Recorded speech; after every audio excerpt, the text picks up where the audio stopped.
le rappeur Tupac Shakur dénonçait le racisme et soutenait l'unité afro-américaine. Assassiné à 25 ans, il a laissé un héritage culturel explosif et controversé.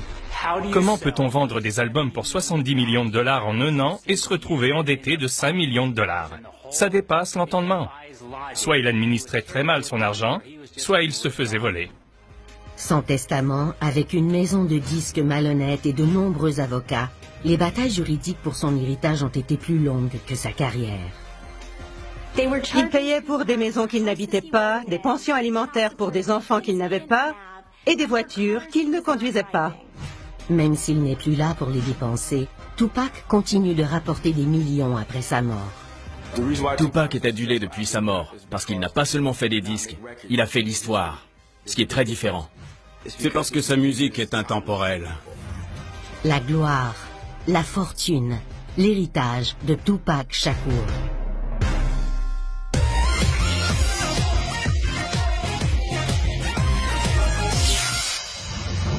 Artiste prolifique et acteur à 16 heures, le rappeur Tupac Shakur a eu beaucoup d'ennuis avec la justice.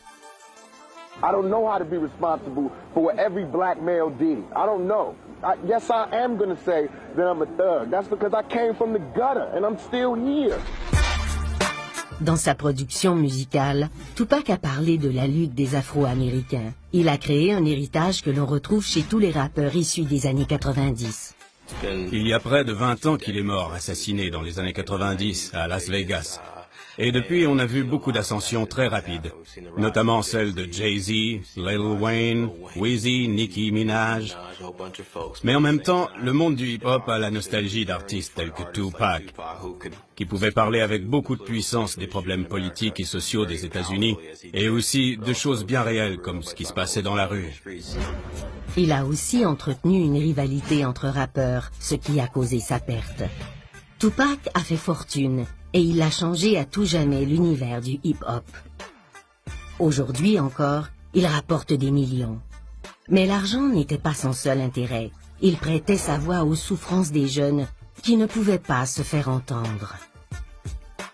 C'était un jeune artiste rebelle qui avait grandi en marge, qui était en colère et qui voulait parler pour tous les autres. Il disait « Je suis là et je ne partirai pas, je vais troubler votre sommeil. Vous pouvez tenir certaines banalités pour acquises, mais je suis la preuve vivante que ces banalités ne sont pas vraies. »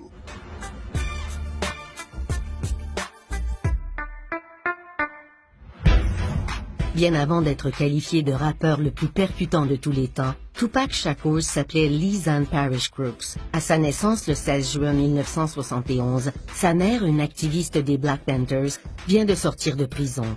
Elle purgeait une peine pour avoir projeté de faire sauter des bombes à New York. Son père, Billy Garland, est aussi un Black Panther. Il milite pour un socialisme radical et contre les injustices sociales, mais il aide très peu à élever son fils. Tupac a 5 ans quand son père sort de sa vie, puis sa mère épouse un autre Black Panther, Mutulu Shakur. Elle change son nom pour celui de Femi et baptise son fils Tupac Amaru en hommage au révolutionnaire sud-américain du XVIIIe siècle qui avait fomenté la révolte de son peuple. Tupac, son demi-frère aîné et sa demi-sœur cadette grandissent à East Harlem dans une famille d'activistes qui se retrouvent souvent à la rue. La mère de Tupac était une Black Panther légendaire qui s'était défendue elle-même quand, avec d'autres Black Panthers, on l'avait accusée d'avoir fait exploser des immeubles. Son beau-père était constamment surveillé par le FBI et les membres de sa famille allaient régulièrement en prison. Tupac venait d'une famille très politisée et il devait sa conscience sociale à sa mère qui lui avait inculqué ses valeurs dès l'enfance. Sa mère, dépendante au crack, voit quelque chose de spécial chez Tupac. À 12 ans, elle le fait entrer dans une troupe de Harlem. Pour ses débuts au théâtre, il tient le rôle de Travis dans la pièce Un raisin au soleil. Quand je l'avais interviewé pour le magazine Vogue, il m'avait dit qu'à cette soirée bénéfice, au lever du rideau, comme il était le premier personnage en scène, il avait eu la piqûre du théâtre. Il voulait faire de la scène après avoir eu la joie d'être applaudi par les spectateurs. Il n'avait jamais oublié cette expérience de jeunesse. 3 ans plus tard, en 86, la famille déménage dans le Maryland. Tupac fréquente la Baltimore School for the Arts où il fait de l'art dramatique, de la poésie, du jazz et du ballet. Il écrit son premier rap, À 17 ans, sa famille déménage à Marin City, en Californie. Il s'inscrit au cours de poésie de Layla Steinberg. Elle est si impressionnée par ce qu'il écrit qu'en 89, elle demande à Atron Gregory, un dirigeant de TNT Records, de lui faire passer une audition. Gregory l'embauche comme danseur et technicien de tournée pour le groupe de hip-hop Digital Underground. Tupac devient vite maître de cérémonie et il fait valoir son talent de rappeur dans Same Song, un single de Digital Underground. Gregory décide de miser sur Tupac. Il le propose comme artiste solo, mais personne n'est intéressé. C'est en 91, quand Gregory présente Tupac à une nouvelle maison de disques, Interscope Records, qu'il se voit offrir un contrat incluant des droits d'auteur de 12%. Pour un jeune artiste montant, des droits d'auteur de 12%, c'est très bien. D'autant plus qu'il n'avait aucun pouvoir de négociation à cette époque. En studio, Tupac travaille d'arrache-pied à son premier album qui traite des problèmes des jeunes noirs dans les rues des villes américaines. Un mois avant la sortie du disque, il s'attaque lui-même à l'un de ces problèmes. Il poursuit le service de police d'Oakland pour 10 millions de dollars. Il affirme qu'on l'a battu pour avoir traversé la rue au mauvais endroit. Tupac ne recevra que 43 000 dollars et une bonne partie de cette somme servira à payer son avocat. Il a intenté une poursuite en vertu du Ku Klux Klan Act, voté par le Congrès en 1871. Cette loi permettait aux citoyens de poursuivre des employés de l'État qui avaient violé leurs droits civils. Tupac a déclaré qu'on avait porté atteinte à son droit de ne subir aucune force déraisonnable en vertu du 4e amendement. C'était évident qu'on ne lui verserait jamais 10 millions de dollars, mais 43 000, c'était un bon montant. Les poursuites pour inconduite policière étaient prises très au sérieux jusqu'à ce que les juges commencent à y accorder moins d'importance il y a 10 ou 15 ans. Tupac a eu raison de poursuivre les policiers. Le 12 novembre 91, Tupac Shakur sort son premier album, Tupacalypse Now, qui grimpe en 13e position du palmarès. Le single Brenda's Got a Baby atteint la 23e place. Tupacalypse Now plaît énormément aux jeunes noirs et l'album jouera un rôle déterminant dans la défense de Ronald Ray Howard, qui soutient qu'il écoutait cet album lors de son arrestation au Texas pour un phare brisé. Quand le policier s'était approché de sa voiture, Howard lui avait tiré dessus, le tuant. Il a plaidé avoir fait une erreur de jugement. Il a dit que les paroles l'avaient radicalisé et monté contre la police. Tupac ne voulait pas ajouter aux tensions entre les policiers et les jeunes noirs. Mais il parlait de ces tensions dans ses chansons et il prenait la défense des jeunes noirs. Comme il était très charismatique, beaucoup de jeunes se sentaient autorisés à tenir tête aux policiers. Une défense plus radicale aurait eu l'air de justifier cette violence et ça aurait été impopulaire. Ce n'aurait pas été bien reçu. Reconnu coupable, Howard est exécuté par injection létale en 2005. En dépit de la controverse, ou peut-être grâce à elle, Tupacalypse Now devient disque d'or. En 92, Tupac tient la vedette du film Juice, qui raconte l'histoire d'un groupe d'adolescents délinquants de Harlem. Juice fait plus de 8 millions de dollars la fin de semaine de sa sortie en salle. Contrairement à son personnage violent, Tupac tente d'apaiser les conflits entre les gangs. En 92, au Truth Picnic en Californie, Tupac contribue beaucoup à la conclusion d'un accord entre les gangs rivaux des Crips et des Bloods, qui signent le Code of Thug Life. Il a eu une énorme influence. Parce que dans ce genre de musique et de hip-hop, ses paroles étaient très percutantes. Il y avait beaucoup de jeunes qui le suivaient, à cause de ses débuts modestes et de ses prises de position, et aussi du fossé entre la côte Est et la côte Ouest. La côte Ouest était vraiment derrière Tupac. C'était très séduisant, car il était facile d'attirer des jeunes avec ce genre de rap gangsta. Il disait... C'est ça le gangsta, c'est notre famille, c'est notre communauté, qui est très spéciale.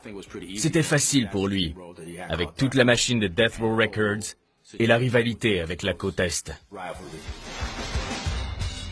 La même année, Tupac se fait tatouer Thug Life sur le ventre.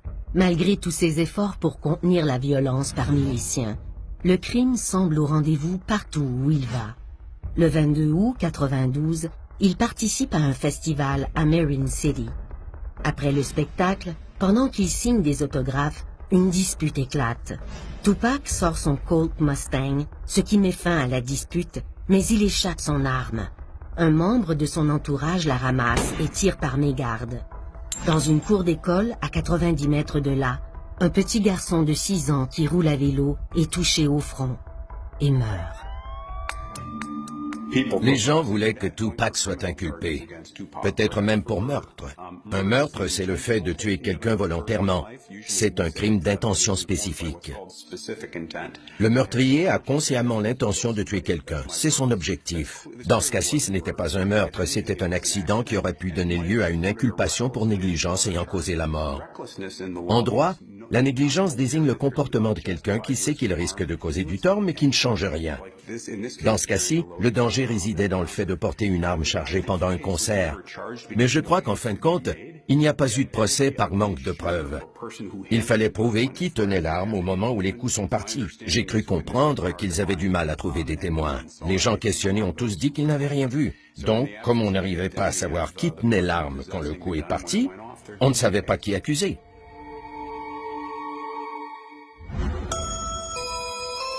Après cette tragédie, Tupac s'enferme dans un studio et travaille jour et nuit. Le 16 février 1993, il sort son deuxième album, qui grimpe tout de suite en 24e position et devient disque platine. Le single, Keep Your Head Up, est un appel aux hommes noirs pour qu'ils traitent leurs femmes avec respect. Le single grimpe en 7e place au palmarès et est certifié or. Keep Your Head Up est une chanson importante parce qu'elle reflète bien toutes les facettes de Tupac.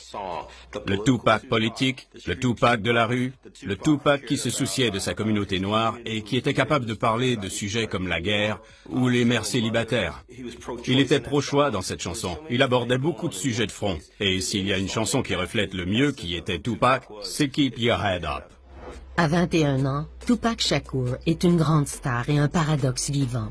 Un pacifiste entouré de criminels qui parle des quartiers pauvres dans ses raps, alors qu'il devient extrêmement riche grâce à son immense talent.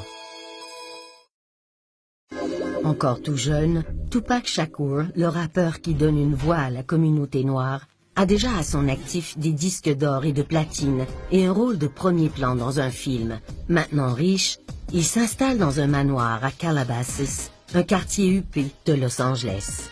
Il achète deux choses dont il rêvait, une énorme table de billard et un téléviseur à écran géant.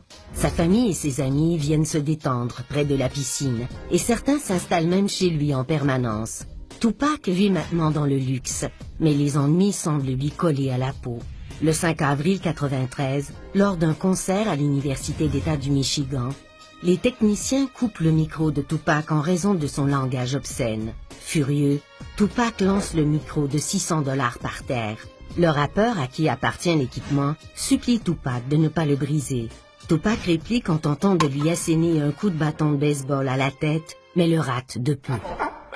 Quand un concert ne se passe pas comme on le voudrait, ça fait monter des émotions.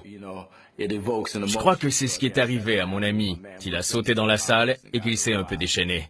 Les artistes ont tous leur façon bien personnelle de gérer leurs émotions.